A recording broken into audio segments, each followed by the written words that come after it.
Hey, what's up, everybody? Rick Coughlin from Grove Studios, CEO and co-founder. We're here with Grove Sessions tonight.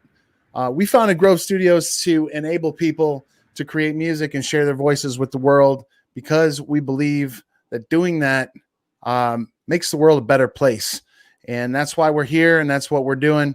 And today is no different. I'm on this call with Max Price, the head of social media and marketing for Grove, producer, rapper, and entertainment consultant. And I'm here with Will Jones. Will Jones is a multifaceted man. We're going to get into what Will Jones does and how he does it. And we're super thankful for him taking the time to talk to us. How you doing, man? I'm doing pretty well, Rick. How are you, man? Yeah, doing really well, despite everything that's going on in the world. There's a lot of things going on, but we're just trying to keep it positive and really highlight all the positive stuff that people in our community are doing. Both in our community and across Michigan and the world, when we can get some other guests in here, but fly them in. Great. We need the budget though, so we do. We're looking for a little bit more budget so we can fly people in. Yeah. But I'm super excited to be talking to you. It's been a while since we've connected, and we're here to learn more about what you've been working on, and we originally connected through music. One of the last times, actually, I think that we saw each other was at Grove Studios for an event. That was it. Yeah, you facilitated it, and you're a hell of a facilitator, super pro. And that was a fun event, man. I can't wait till we do that again. But for those listening, basically it was an open jam that we held, and a bunch of just a diverse group of musicians showed up, and we had a lot of fun. That's what I remember. Yeah, it was sick. We had 3 rooms bumping. I feel at least 3 rooms. Yeah, and you're a hell of a sax player too. Thank you. So I know that you've been trying to work on some musical projects. Obviously, we're largely a music studio, but we got podcasting going on and all kinds of other production, video, audio, and all that kind of stuff. But how did you get to saxophone? Was that the first instrument you picked up? I think like a lot of American youth, my parents got me on the piano when I was a youngster, and that was like my foundation in music, but it was one of those things that I never really kind of liked. I didn't like the piano all that much. I love the sound of it, of course. But just playing was just not my speed, man. I don't know. It was, I think it might be something about, I'm only able to kind of focus on one thing at a time in the first place. So stacking notes on top of each other, on top of clefs, and then asking your hands to do different things at different times. I have a lot of respect for all the pianists and keyboardists out there. So yeah, that was the intro. But then it was 5th grade band, right? When we got to kind of pick an instrument that we wanted to play. And I picked the saxophone subconsciously because, my aunt is a sax player. And I think that that was something that I just kind of picked up on. It's oh, this is a cool instrument that I like. So there's actually photos of me from when I was a baby playing on a plastic saxophone that she had gotten me. And it wasn't until I was 16, I think, that my mom pulled that out and was hey, by the way, it was you were kind of destined for this in some aspect. That's cool. That's I love hearing those stories about how music, how an instrument came into your life in that way. That's powerful. I picked up the trombone in 5th grade, and I can't say that it has followed me through the rest of my life. I do still have it. I try to play it. I tried to play, like my parents were like, "Oh, we still have your trombone from back in the day, like here." And I tried to play it, and it sounded like shit. My embouchure is not there anymore. But there's YouTube. yeah, I would love to know. I mean, honestly, my real plan is like I want to be rapping on stage, like really killing shit, and then just whip out the trombone. Oh, yeah, dude. And they'll be like, "What the fuck?" You know, Yeah, but that'd be amazing. How have you been able to like keep up that passion for your instrument like over the years? Is it just something that you like fell in love with right away, or something that you just had to really keep at? Nah, man, you know, it's really interesting. The saxophone has definitely been like the consistent thing in my life, you know, other hobbies and things like that, pick them up, put them down, you know, like Rick said, I'm a musician, but I like to think of myself as a creative because I like to dabble in some other stuff as well. You know, I do a bit of writing, I do a bit of painting.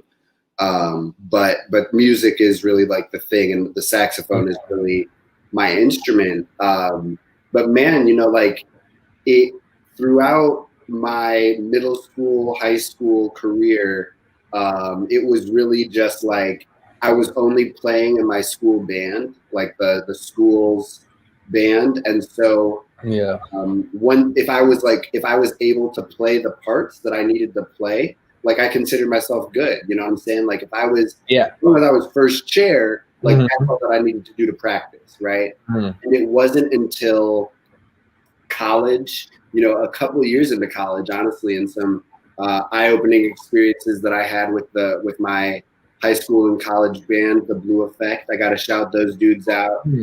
Drew Maychek, Sam Bayoff, Alex and Brian Burgoyne, Kevin LaRose. Those are my homies, my day ones. And man, you know, it wasn't until I was like playing with those cats and we were just in a different space that I started to appreciate my horn for it as my own creative medium, right? Like it wasn't until I had been playing for almost 10 years that I stopped focusing strictly on this is a way for me to copy and paste what someone else has done and make it sound cool. And started to realize this is my, you know, mechanism for putting my soul out into the ether, right? Like this is how I decorate time and space. I love that. The way that I do it. Yeah. I love the way you put it too. Finding your voice, you know, finding your voice with an instrument or finding your voice with your voice is a thing too, which was my music background. I came from like a choir background. Oh yeah. Show choir and all that, you know, like jazz hands, everybody, you know, that kind of thing. I know it cracks people up when I tell them that because if they know. You know, I always thought choir was lame, but I now looking back wish I was in choir because now I rap and sing, so it would have, you know, it would have been really good for me. It helps you practice performance value and stage presence for sure. Although as a guitar player, like sometimes I struggle with stage presence because I'm so focused on the instrument. I'm less thinking about like how do I look.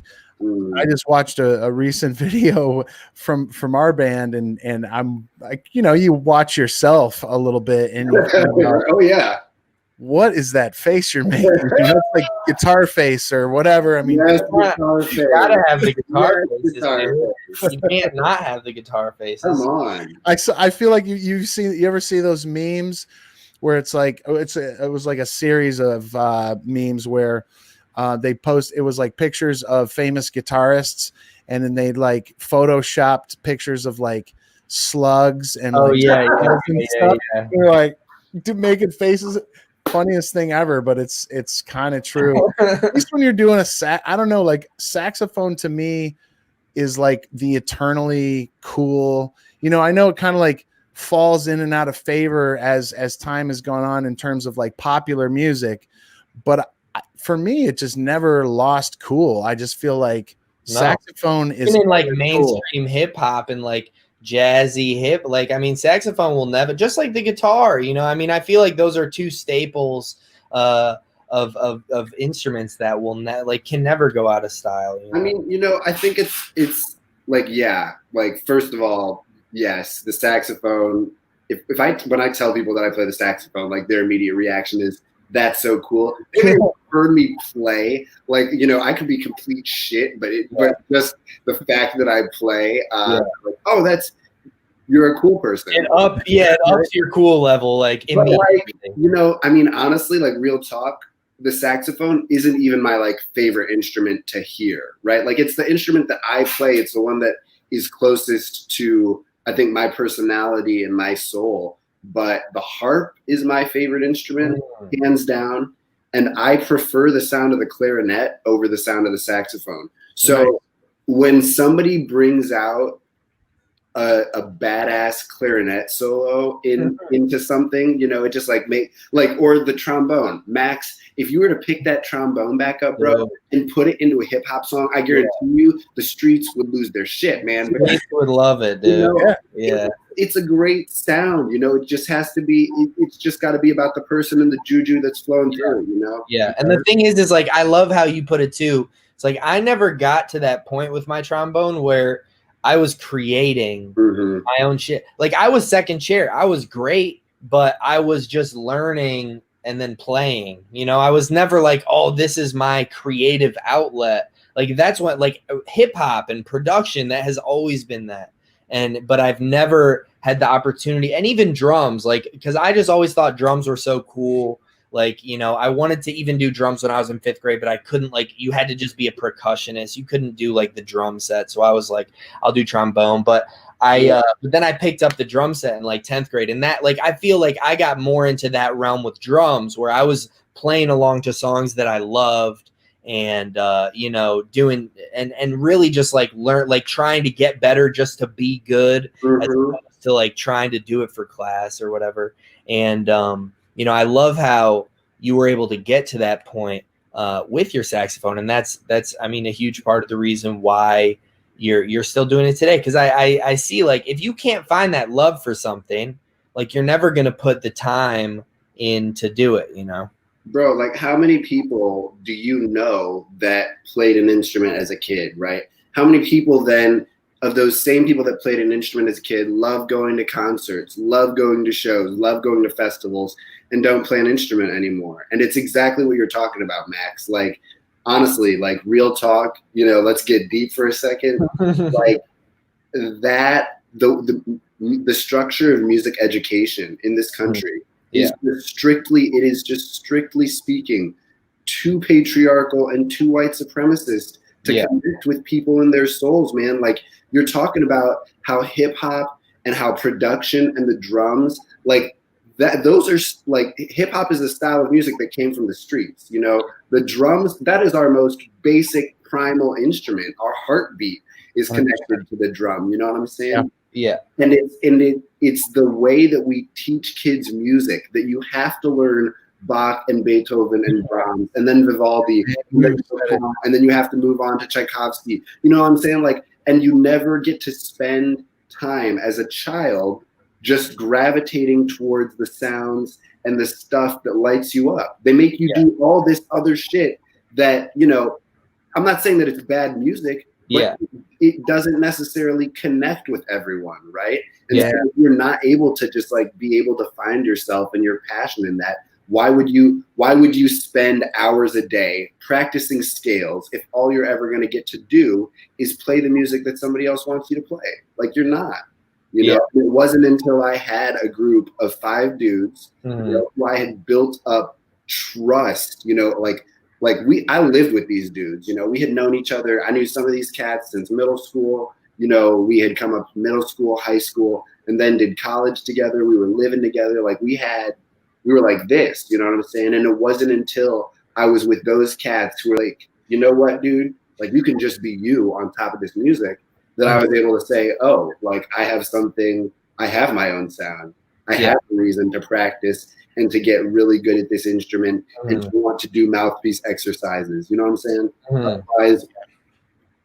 I think that's like, I love the point that you're making about, you know, music education. I think, you know, it's rooted in a lot of that, you know, European tradition of like, this is the canon and we have to learn this stuff. I mean, you know, as student, I was, I remember going in and, going to some of these competitions. You have to like sight read these Latin dirges and stuff like that are just, at 16 years old, like I'm like, my uncle just introduced me to Led Zeppelin and ZZ Top, and I'm like, yeah. And then I'm singing Latin dirges, and I guess that was a good exposure to some degree, but there's less of an opportunity sometimes to like, connect with the person, the diversity of the person coming in. Cause like at the same time that was happening, my dad was,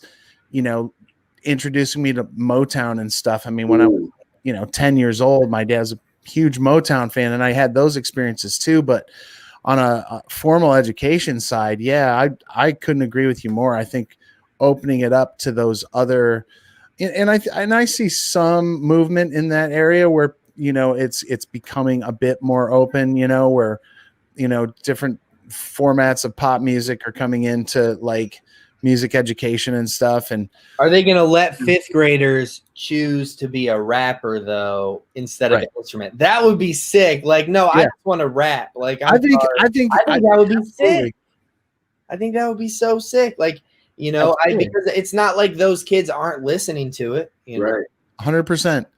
And it's one of the most amazing, musical art forms of our time. I mean, I remember a time when there wasn't hip hop on the radio. And I remember when hip hop first started being on the radio. Like I have like clear memories of hearing hip hop on the radio for the first time. And as a kid, it was like, whoa, what is it? You know what I mean? Because again, my dad was into Motown and there were, blues and R&B and stuff like that, but like hip hop felt different to me as a kid. And I really gravitated towards it. And the older generation doesn't always understand, kind of like when blues, was the thing. I mean, that was like at one point the devil's music, right? But or that doesn't sound like music to me. That just sounds like a bunch of noise. You could say that about death metal or something like that when that became a thing. And it's like, but I remember thinking, man, hip hop was different. And I was at one point I was an English teacher, and hip hop is because I was a fan from such a young age, and I knew that my students were listening to it too, and I was a fan of hip hop. I was like, well, this is perfect. We can teach English, the conventions of English, and how do you break you can learn all the conventions of English, and then you can break them with art, and that's okay. Yeah. And that's one of the reasons hip hop's amazing. Like, why would we not incorporate that more formally into the school? I did it as a teacher, just being creative. Like, how do I get my kids interested? Like, And I mean, it's just like it's the mechanism right now of just like, school as a means to college, as a means to a career, right? With like a salary and a paycheck. And, like that's just not the realistic route that somebody who produces art is going to end up, right? Like you have to make a salary just playing in your basement, practicing. Absolutely. And so I think that becomes the huge deterrent, right? And it's like, well, you can get a career as a symphony orchestra musician, right? You can play in the Philharmonic. So that's something that's like guaranteed, and boom. All right, there's a route. And then it's kind of it, Yeah. No, I love how you bring that up, because I mean, you got your MBA with a concentration in entrepreneurship. And, ever since I went to college, and I've always been interested in entrepreneurship, and I took the more music entrepreneurship route. But like, what was that experience like doing that, and how did it help your career going forward? And also just, like you say, musicians, artists, like how have you taken your passions in art and been able to, pivot it into what you want to do with your career and sustain yourself, you know? Yeah, man. You know, I think that the freedom of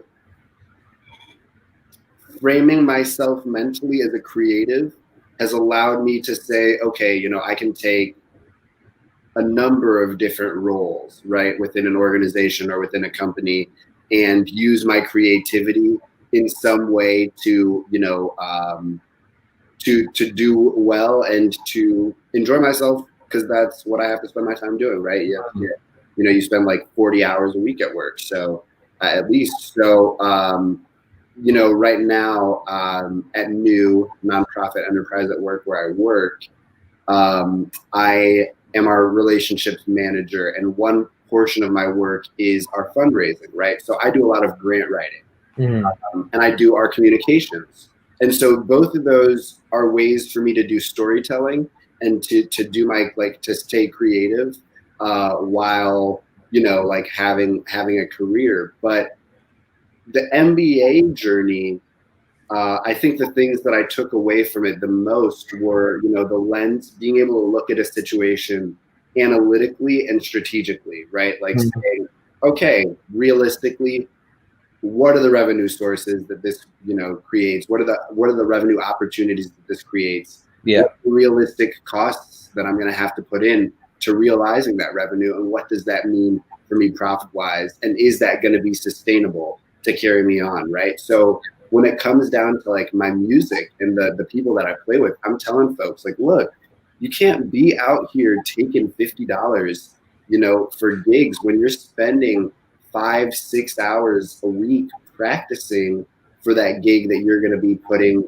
an hour and a half into. You know what I'm saying? Yeah. If you go out and buy a Coke, you're not just buying that one singular little bottle, the fluid that was in there, you know, and like the amount of time that it took to make that. You're taking the amount of all of that production, everything that it went into making those Cokes, and splitting it up over the cost of each individual Coke, right? So it means different things for different musicians, but you really just have to value the amount of time that you're putting into your practice, because that is the cost of production, right? So if you're not getting your money's worth, if you're not being compensated when you go to a gig and you're like, hey, this is my rate, this is how much I charge for it, like stand by that, right? Because you can't, otherwise you're not, you know, you can't like recoup that time. There's nothing else that you have. Time is energy. Time is the asset, right? That's at the end of it. the day. And if it's you know, time, and that's where the saying comes from, right? Like time is money. It is. And I think like that is such a great point. I love the way you distilled it into that, and I love the analogy of the Coke because at the end of the day, like unfortunately, you know, even if you're not a practicing professional musician, many of us are. We have a day job, you know, and we do music, and for many, it is a side hustle. Yes, there are many professionals, and that is their bread and butter.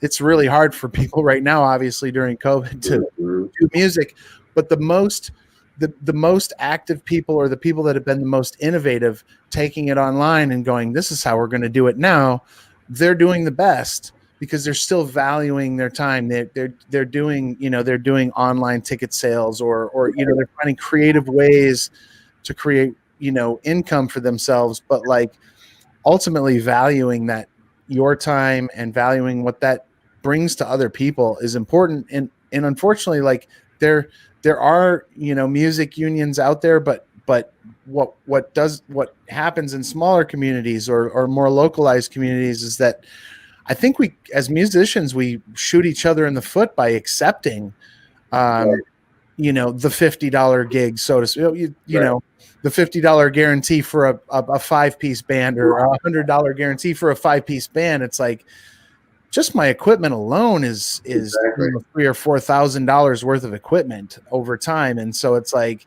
that, on top of time that you rehearse and everything else, it's like when the music isn't there, it's bad for the world, because everybody you talk to loves music. If they're not a musician, people have memories of it. It's like a soundtrack for their life. They connect with it. They've had great experiences in concerts they went to. And it's like, it is a valuable commodity, and we all need to value it. I mean, Rich, I think you bring up another another really great point, which is, you know, we can't just be out here accepting any and every gig, right?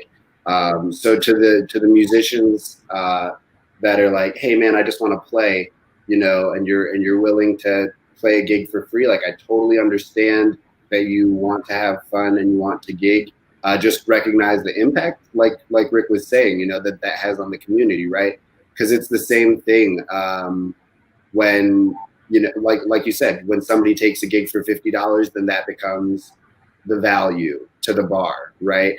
Or like, you know, for us live musicians, how many of us that are in bands had venues in the past that we've worked with that maybe transitioned to using a DJ, right? Because they're like, hey, I can get that DJ for a fifth of the cost of, you know, getting your whole band out here, and they're going to play the songs the exact way that people want to hear them, the exact way that they know. They can play 1,000 songs at once. So, you know, like, what are you going to do, right? So right. It's really about, like, if you want to be a musician that, like, makes a living playing music, like, you really have to think about your music just like any other product, right? So, like, think about it like this, right? Coke is probably not the best example because they are ubiquitous, but something like Mountain Dew, right? You know, it's a popular product, but it's not the thing that everyone drinks, right?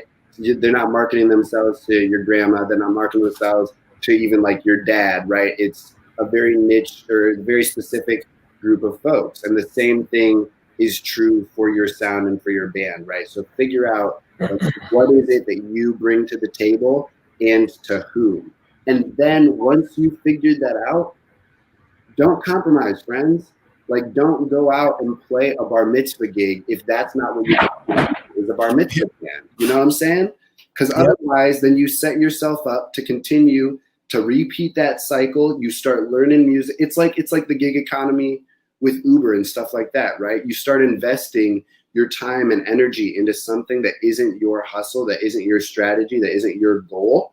And then that's what you're going to get your output in, is just more of those gigs. So you start playing bar mitzvahs, you're just going to keep getting bar mitzvahs, right? Dude, I love that. Yeah, that is so cool. I love that. And it's like, I love a lot of the stuff that you said, you know, like taking your creativity and bringing it into your day job. I mean, that's something that I've been able to do with marketing. You know, I always wanted to do music, but, you know, it's hard to make a living as a rapper unless you have, you know, hundreds of thousands of fans. So, you know, it's like, and so I went to school and now I'm able to work in the music industry and help musicians and help myself because I learned marketing, because I learned the music business, but I'm still able to be creative. Another thing that I love that you said is just the revenue streams. And it's like, you know, that's like the big thing that I work on with my clients is like building revenue streams. I can't tell you how many bands are out here without anything to purchase or any way to give them money online at all. You know what I mean? And it's like you're doing all this work, you're putting all this time and effort into you're putting all this money recording your music, and then you don't even have like merchandise up or nothing, you know, to try and make your money back. Like you think you're gonna make your money back on streaming or something. Like, yeah, let's just say definitively right now for all the listening, like, you are not gonna make your money streaming. You are not going to make your money recording, friends. Like, that's not what's going to happen. Nope. No, I like what I love to say is even like music isn't the product anymore. You know, music is the advertisement. You know, music is what someone, you know, how you get someone to like and trust what you're doing and stuff. And, you know, what is the product? What are you then giving the opportunity for them to purchase? Whether it's, you know, what big thing for me and my clients right now is live stream ticketing and subscription based content. Because that's what I see, like comedians are killing it with like subscription based tiers where they have podcasts and they have, you know, they give you extra content for $5, $10, $20 a month. And then, you know, they're making hundreds of thousands of dollars a month just off like this extra content that doesn't take them any other time. So I love, you know, you mentioning just the revenue streams, because that's something that I just really see. Like if you don't have the stream open, you know, how do you expect to get paid, you know? I mean, Rick, you were going to say something. No. I'm just shaking my head in agreement. I mean, I just love I love the part that you're talking about, which is we have these we get into these the Uber analogy that you used, right? Like you're going to do more of that, or the bar mitzvah analogy where it's like, but if you really focus all of your energies on the thing that you really love to do, Yes. you can carve that niche out. You can find, I mean, it's like, it's the power of small numbers kind of thing. It's like, if you can carve out 1,000 fans or 5,000 fans for your band, or for your whatever it is you're doing that brings value to somebody else, right? Like if you really focus on doing that thing, and each of them is paying, they'll in a year, maybe they spend $100 on your stuff. Well, those numbers get really interesting really fast. Yeah. And then you're doing what you love. It all takes real work. Right. You're still going to have to go to work every day and do that thing, because the content's got to be good. The music should be good. It's got to be professionally recorded. But if you pour yourself into that and you really do the thing, because people have all kinds of tastes, man. I've seen all kinds of music or all kinds of content out there that I'm not necessarily interested in. Yeah. There's some stuff out there where I'm like, people pay for that? Come on, bro. That's just my opinion. No, for real. And it's you're absolutely right, Rick. Like there is, if you have learned nothing from the internet, it should be that there are a billion different flavors of what people are into, and you put it out there, and it may not be the people in your immediate circle, and it may not be a lot of people, but some folks are going to dig it, and I think that gets me to that comes to another thing. Which is just like, what are the goals that you're shooting for, right? Because I think to Max's point, like if you want to be a rapper that has hundreds of thousands of followers, right? Like then you have to go out there and do the shit that's going to get hundreds of thousands of followers. Yeah. And a lot of that is not going to have anything to do with your music, friend. And a lot of it isn't cheap. You know what I'm saying? A lot of those people have spent a lot on advertising and a lot on getting placements on things. And another, like, I love like the, how you guys are talking about just like following what you really want, because this is something that I ran into this year too, where it was like, I was struggling. Like I just graduated last year. I was struggling to find a job. I actually got hired into, I was working for Grove obviously, but more part-time, and I was struggling to find like full-time work, you know what I mean? And I got hired into a pyramid scheme, which was a whole other thing that really sucked. But so after I pried myself away from that, I was like, okay, I can, sit here and diligently look for a full-time job, put out all these applications and stuff like that. And find a job. Like I'm sure I'll find a job eventually, or I can put that same energy into finding clients to be it for my marketing company. And I was like, well, what do I really want? Do I really want a job, or do I really want clients? And I was like, no, I really want clients. I really want to build my company. So that's what I focus on, and that's what happened. You know what I mean? So I took that risk of like, oh, I might not have money for rent next month, but so I better hustle. But because of that, I followed what I actually wanted.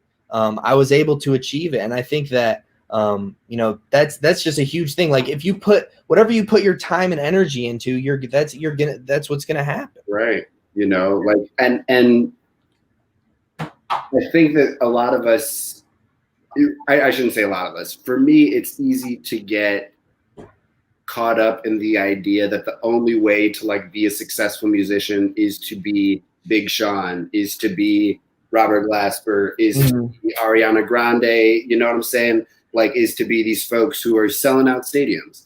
And like, maybe for some folks that's the dream. But I think, like you said, Max, it's really about taking the time and taking inventory and saying like, what do I really want? Is it that am I going to be happy, or am I not going to be happy unless I'm playing arenas, or am I going to be happy as long as I'm playing a gig every weekend, with the folks that I like to play, right? Yeah. And so once you get clear on what those goals are, then you can start to set yourself up to go after it, right? But without that clarity of like, hey, this is what the aim is, you know, then you're going to be all over the place. And it's okay for that to change, you know what I'm saying? Yeah. Oh, for sure. And it's okay to get jobs too, obviously. Oh, like, yeah, you got to get paid. Grove Studios, you have a job at New. Right. Like, but what we did is we use our creativity, and we also are doing things like you at New. You're helping nonprofits grow and become things. So like that is helping people. You're bringing value to the world and using your creativity at the same time. I'm sure that brings value to yourself, you know, like with Grove, with me, we're bringing value to the community. We're able to uplift our community and help the music scene. That really gives value to me and makes me feel like I love what I do with Grove. You know what I mean? So obviously, like, yeah, like as a rapper and as like I just don't want to have a job. I want to just chill all day, make music. Like ideally, like that's my ideal life. You know, I drink some coffee, and I make some music, and then when I'm sick of making music, I stop. You know, like that would be great, but you know that doesn't pay the bills. You know what I mean? So it's like how are we gonna pay the bills? You know, and I mean, going a little bit more into like your role at New, like what is your role as I mean, if I'm correct, it's relationship manager. Like what is kind of your day-to-day role as I know you talked about grant writing and stuff like that, but what really is a relationship manager? Yeah, man. It's not a common title, but it was our best way to kind of fit the different aspects of my work kind of into one bundle. So like I said before, you know, I do our grant writing. I manage our like contributions, our fundraising. So I work with our donors to bring in more money. I work with foundations, write grants and things like that to bring in money like that. I manage our communications and marketing strategy, like we talked about. So I also implement that strategy right now because we're a small team. But that's like our Facebook and newsletter, our website, and then other kind of content that we end up putting out to bring folks in. And then I do our business development kind of stuff. I mean, the whole team does business development. You know, we're always trying to make new relationships and work with different groups that are trying to make a difference. But all of that together, you know, at the center, it's really kind of about relationships and either building more donor relationships, building more client relationships, more community relationships. So that's kind of how that all fits together. So on any given day, you know, I might be writing Facebook posts and then doing a grant report and then maybe having like a meeting with, you know, a potential partner or client to see, you know, like what kind of work they're trying to do and how we might line up together. And then if we don't, you know, hopefully direct them to another partner that can help. Yeah. I love that. I love the new titles coming around. Because well, honestly, it makes so much sense, right? Because you're hiring somebody into an organization like yours, and they come in and you're multifaceted. Obviously, you have lots of skill sets, and to pigeonhole you into one thing of a traditional title and say, oh, this is your lane and that's what you do, it just doesn't make any sense in a lot of organizations in the modern world in general, in my opinion. It's why you're starting to see these more creative titles. One of my favorites recently, and I learned this like from Gary Vee, if anybody listens to Gary Vee and what he does, but they don't have his media company doesn't have an HR director or head of human resources or anything like that. It's the chief heart officer. And it's actually somebody that has a marketing background. They don't have an HR background at all because their goal is to find people that are great for the organization, that are multifaceted and are passionate. And it's like, I love the relationship manager title. It's a unique title. It's one I've not heard before, but when you describe what you actually do, it makes perfect sense. Yeah. And so, like I'm gonna steal it probably at some point. I think it makes a ton of sense. Go for it, man. And we're working on a nonprofit ourselves, so I definitely would love to wrap with you offline and talk more about what New does in that way. Absolutely. But yeah, you're doing all kinds of things. You're bringing your creativity into your role, and that's got to be more fulfilling for you too, to be able to have that also. Oh yeah. Oh, you can't do marketing, or you can't do that, or I mean, I think the thing, like the thing is too, it's not just marketing, right? I think a lot of folks who are creatives feel like that's the one way that we can get to do our work. But man, creativity, it shows up all over the place all the time. I think about like our different accounting processes, right? Like how does an organization go about doing their various, like making a change to its policies, or how do we, I don't know, whatever it is, man, but there's just like ways to exercise your unique way of thinking and inspirations into almost everything that we do, right? So if you're a creative person, I would just say, like, try and continue to find the ways for going about something that somebody else hasn't necessarily proposed but intrigue you. Yeah. And like, oh, that would be cool. Why don't we try that? It's almost like a mindset, right? Yeah. It's like your ability to, people use the term think outside of the box. Yeah. A lot. And maybe it's a little bit overused, because sometimes you have to think inside the box, which is also a creative process, right? Yep. It's like sometimes you are confined by finite things that that you can't go outside of those boundaries. So you're thinking inside of the box too. And that is the creativity. And I love that. And I love your mindset, man. That's cool. That is the cool, you know what I mean? Yeah, you're bringing it all into that role that you serve at New. And I can see that, like, how you live your life in that way by thinking creatively.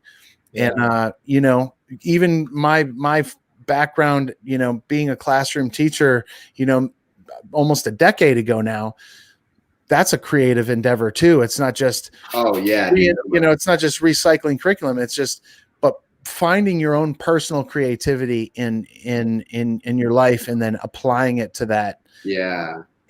I love that. Right. Like, even how do we creatively finance? One of my favorite stories is the Airbnb guys. Like, they were trying to figure out funding, and they were like, they didn't even know how they were going to pay rent at some point, and they had spent all this time and all this money on this platform. And this was way early, way early, before Airbnb. Nobody knew who they were. They decided to make cereal during the what was it? John McCain and who else was running at that time? Sarah Palin. Yeah, and Obama. Yeah. Right? So they were going into convention towns trying to set up these Airbnb things, because there was, the hotels were full or whatever, and they were testing this model. They made boxes of cereal, Obama O's and Captain McCain Crunch or something. They found a friend that, like, could print cereal boxes, and then they went to the store. They went to, like, Costco or something like that, and they bought a bunch of cereal, and then they, like, repackaged the cereal into these boxes that they're printing up, and they're like in their apartment, like, hand gluing shit, and made all this cereal, and they put it online, and they sold it, and they made $40,000. They were selling the boxes. They were commemorative election boxes of cereal they were selling boxes for $40. There's no way that's legal, for sure. I'm saying the level of creativity at that point. So I wonder if they cut it too. They probably got, like, the good cereal and then cut it with some of, like, the not name. I'm fascinated by that story, but it just highlights for me that like, creativity on certain levels, you know, and that's a little like a grandiose example, but yeah, or the group from Ann Arbor, I forget their name, who did Sleepify. Yeah, Wolfpack. I mean, they did Sleepify. Oh, yeah. Put up a silent album and made $20,000 and toured to their fans. You know, I mean, it's I mean, also shout out to Wolfpack because those guys kill. Yeah. Wolfpack is really play.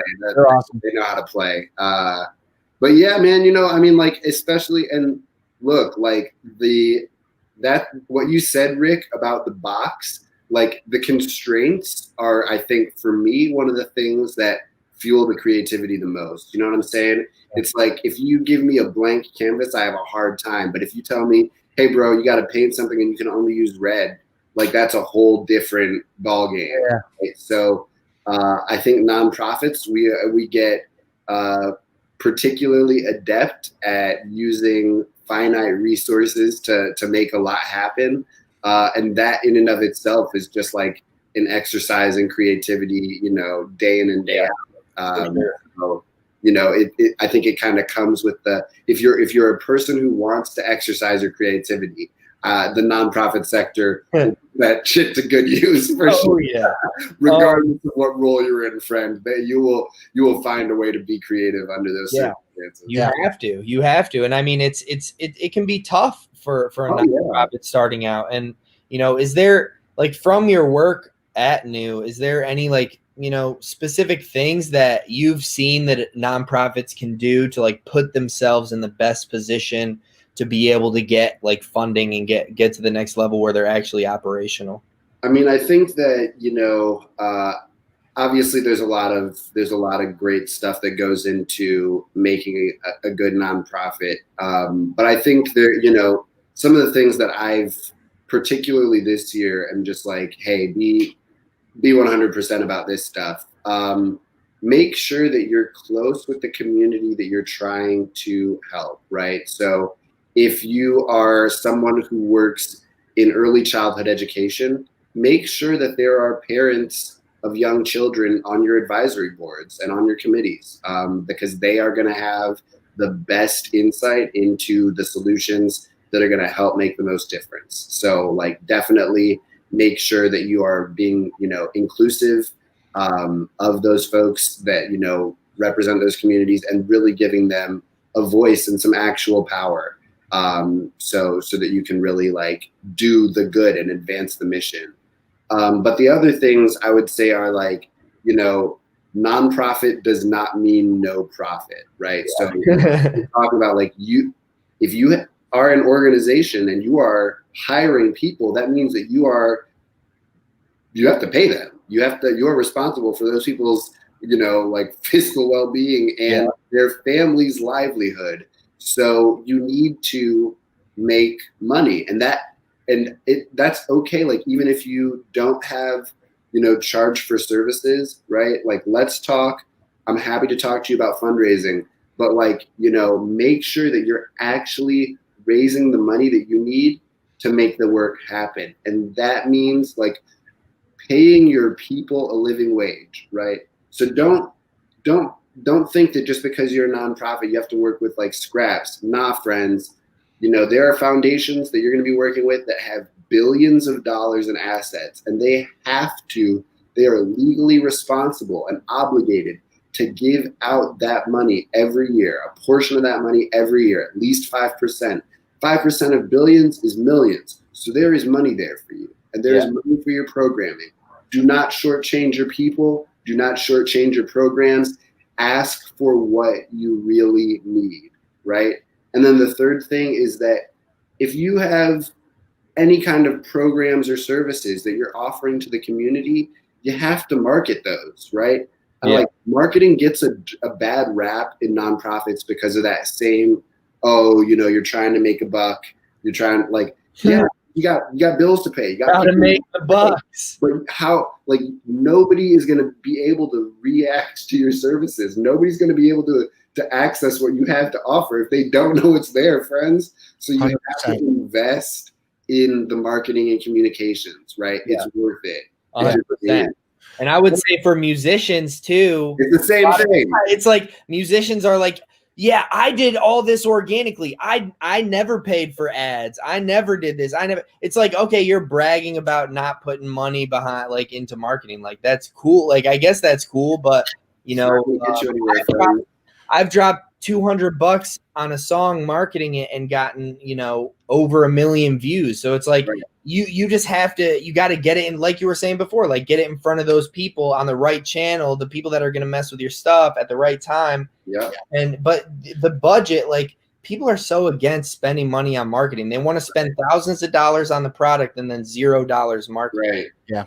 You got to market. And one of the things, and going back to the whole nonprofit, I love the point you make about nonprofit, and really, you know, it's still business. It's still business. And one thing, like, I have to credit him for saying this, but he, and maybe, I don't know if he got it from somewhere else, but he says it to us all the time. Dan McPherson from Leaders Must Lead is amazing. And we've been working with him for a couple of years now, but he always says profit and making money allows us the opportunity to continue to serve. Yeah. Whatever you're serving. So, right. You know, if you're a musician, it allows you to continue to serve people in the capacity that you are bringing joy to their life because you're producing music. If you're, you know, a nonprofit, like making money for your nonprofit, however you do it, through foundations or whatever, like that allows you the opportunity to continue to serve. Grove Studios is in the same way. You know, we have to do these things so that we continue to serve. We've got 500 unique clients that come in and out of the studios in any given year. And it's like, we get to serve them. That's amazing to us. And we believe in that. And it provides them something valuable. So, yeah, those things get a bad rap. You say marketing or you say sales and people go, they think like used car salesman or something like that, which, by the way, those guys are doing a difficult job too. That's a hard market to work in. So, like, I hate to use car salesman analogy, but it's true. But at the same time, if you're selling a used car and you know that there's something wrong with it, and you're trying to sell it and not tell them, like, I've that. I've had that happen to me. That's why we have lemon laws. That helps, at least, you know, something. Yeah. Right. I mean, like, at the end of the day, you know, it's not like you have to be out here trying to rake anybody over the coals or exploit people. But like, does the person who runs your daycare deserve to get a living wage? Absolutely, they do. Yep. You know, and I think, you know, we can say that from top to bottom, right? That regardless of what industry you're in, like, people need to be paid.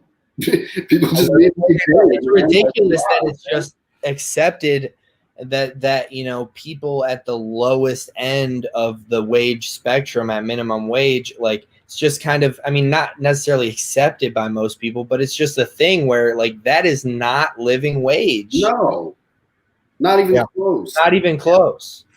And there's the other thing, you know, it's there are people that will say, well, you know, if that's not enough money for you, then why don't you get a real job? And it's like, well, this is a real job. Exactly. Who else is going to serve you your McDonald's? Whatever in the service store it is you're receiving. You know, like, and a lot of the time they're working harder. Exactly. A lot of the people that are making millions of dollars. Oh no, real talk. Like that's just facts. That's just facts. You know. Yeah. I mean, but like, in your experience of marketing, like, has there been anything specific, like, with the nonprofit and marketing the nonprofit, like, you know, talking about how important marketing is? Is there anything that has really helped you guys at New marketing to your guys' clients and getting to where you guys are? Yeah, and you know, this might be the last thing that I get to say because I do have to bounce and boogie here in a moment. Yeah, it's all good. You know, I think that the thing, because like real talk, 100% with everybody who's listening, like, I am not great at digital marketing strategy. It's something that I'm still getting, you know, used to. It's not what I like studied. So bear with me there. But as far as content goes, right? that I do have quite a bit of experience in at this point. And I'll say that the moments that people, particularly this year, are connecting with us it's around our values, man. Like anytime that we're able to come out and talk about our values and put them on the line, that really resonates with folks. And I'm not, it's not the, oh, look at how awesome we're doing. We're so great that we're living into our values. Nah, it's like the hardship, right? About like, this is what we say. This is what we're doing. That's not lining up. So we're trying to bring them both together, but there's some friction there, and that's difficult. Like giving people a window into that real, authentic, this is what we're going through in 2020. That has been the shit, like that's what's gotten us through. But you have to recognize, like for us, that is our value, right? Like we're consultants. We work closely with people and with organizations. So there is a lot of trust that has to be built there, that we're not just coming in here and telling you to do something that we wouldn't do ourselves, right? Or we're telling you to do something just because it sounds good and flashy and this is like the new hip thing for the moment. Like, no, we're coming alongside of you and giving you the guidance that we would like to receive, having been in your, similar predicament. But to our point earlier, Max, like about what's your goal, right? If you're out here trying to be Big Sean, like that's not what's going to connect. People aren't going to be looking at you for your values because that's not what they're coming to you to receive. They want entertainment. They want celebrity, right? Yeah. So if that's your goal, then that's what you got to share. You have to share that lifestyle, that fantasy of, you as this celebrity, as you as this larger than life person. Because if you defect from that, if you start to show people, like the real you before you've hit that kind of like God status, you're going to fall off because that's what folks are signing up for. They haven't bought into it yet, right?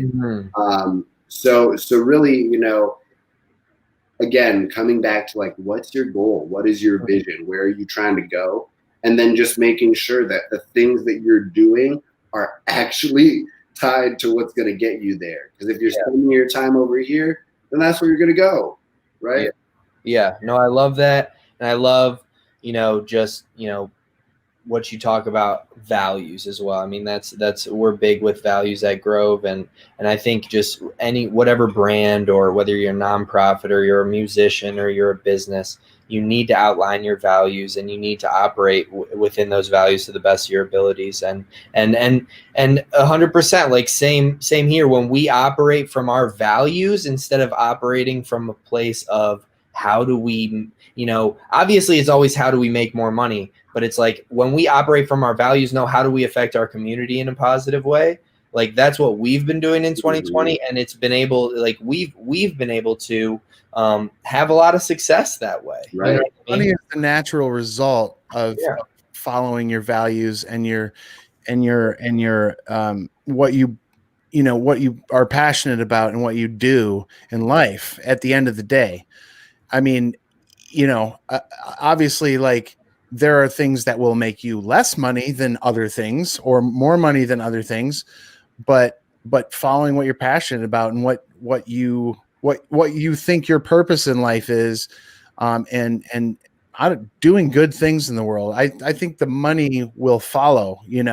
Is it going to be, if that's your goal, if you have a goal and you say, I want to be a millionaire at the end of 2021, then you have to do the things that you're going to do to get there. But it just depends on what your goal is and what you value. And it's okay to value money. Money has real value. It allows you the opportunity to do things, to create a, secure future for your family or your kids or whatever it is that you intend to do with money. But you focusing on the values first, focusing on, those core things. The money is a natural consequence of doing those things. I guess that's what I believe anyway. Yeah. You have to have a solid business model for sure. Like, don't get it twisted, y'all, that like you're going to get out here and just oh, I want to, make organic socks, but your cost of production is higher than what you're going to sell it for. I'm sorry, unfortunately, you're sticking to your values, but you're not going to, the money's not going to follow in that. Right.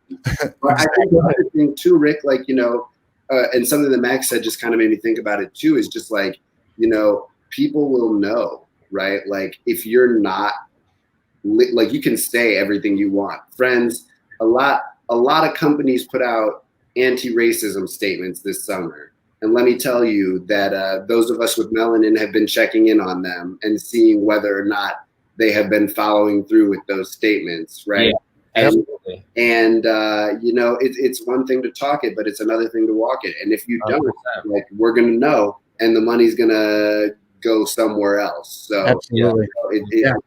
I think it's really about that authenticity, and you can say, that you value the environment all you want, but if you're going to dump your chemical runoff into the groundwater, then you don't. You just simply don't.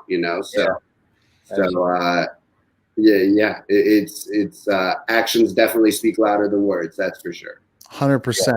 Well, Will, I know you're out of time, and man, I swear I could talk to you for hours. And since we first met, I felt the same way. I really enjoyed this conversation. It was a great conversation. I knew it was going to be a cool one, and I'm glad we finally got to do it. We had some setbacks, but we made it happen, man. So thank you so much for your time. Will Jones the third, which is I love the third. I love the tradition of that, and I'm so glad you joined us, man. You are a multifaceted, amazing human being, doing amazing things in the world, and we're really grateful that you took this time out. And we really are going to look for ways to engage with you in the future for sure. And we all look forward to seeing each other in person. Oh yeah, and doing more work together, man. Because doing another jam session at Grove. You gotta. Yeah, that's going to be a primary thing that we got to do when we can do that again, man. We want to make that a regular thing. So we did that right before, that was right before shit shut down. Yeah, that was I think we got it in. We got it in. Yeah, that was wild. Yeah. Well, thanks again, man. Man, my pleasure. Thank you, guys. Yeah, appreciate you. Will, is there one last thing? Where should people go to learn more about what you do or your organization? Social media, et cetera, and in terms of your music and stuff, is there anywhere people might go and engage with that? Yeah, I'm really kind of I'm a little bit of a ghost. You can find me on Facebook, Will Jones the Third. And that's really kind of the only place that I am. But obviously my organization, New, AKA Nonprofit Enterprise at Work. We're also on Facebook. We're on Twitter and LinkedIn. And you can find us at www.new.org. That's awesome. Cool, you guys got that solid domain, man. Oh, yeah, dude. And we're not letting it go. Perfect. Get the 5-year deal. That's it, man. The 10-year deal. All right. Well, thanks for everybody listening. Grove Sessions, Grove Studios, Max Price, Will Jones III. I'm Rick Coughlin, CEO and co-founder of Grove Studios. You guys have a great night. Hey, y'all as well. Thanks again.